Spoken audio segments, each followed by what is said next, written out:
Hey guys, today I'm going to show you a really quick and easy way to propagate your sweet potato slips, growing them from slips. It's very, very, very easy to do.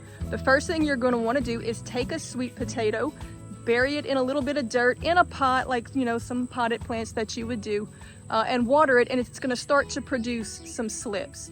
Now, I didn't have time to do this year because I was caught up in other things, but God had mercy, and actually where we planted sweet potatoes last year, there were some volunteer plants, I guess, left in the ground that we didn't find when we dug them up. So they started to produce their own slips this year, so we just cut from those and grew new potatoes. So these are volunteer sweet potato vines. They came back from some that were left from last year that the roots, I guess, just got missed. Very simple to make slips out of these to transplant elsewhere. You just cut it wherever you want. You can even cut several off of the same vine.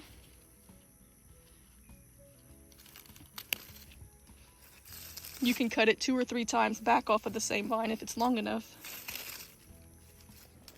All right, and then very simply, everywhere that it produces a leaf, it will start to vine if you set it in water for a few days, about a week. So you can either break off or clip off where the bottom leaves are. That'll just help it kind of root a little better. And if you can clip 2 or 3 of them, then, you know, that's more places for it to root. And then make sure that the part that you clipped is submerged in water.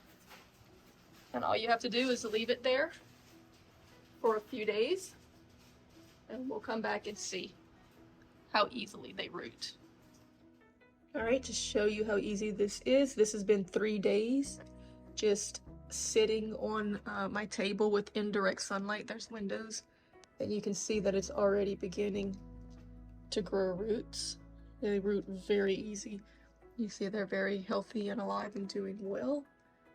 And there is a kitten terrorizing my broom. Sorry about the ruckus, but as you can see, it's already putting on a lot of healthy little roots. So very, very easy to propagate from slips. All right, it's been about a week, about 5 days or so. And I'll show you the roots that have developed.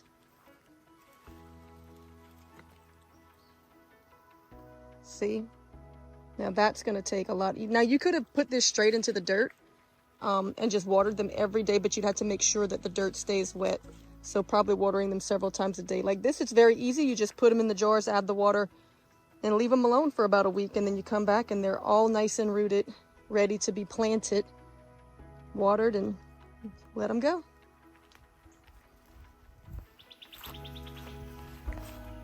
All right, so very simply, just put them into the ground, cover the roots, and give them a good soaking.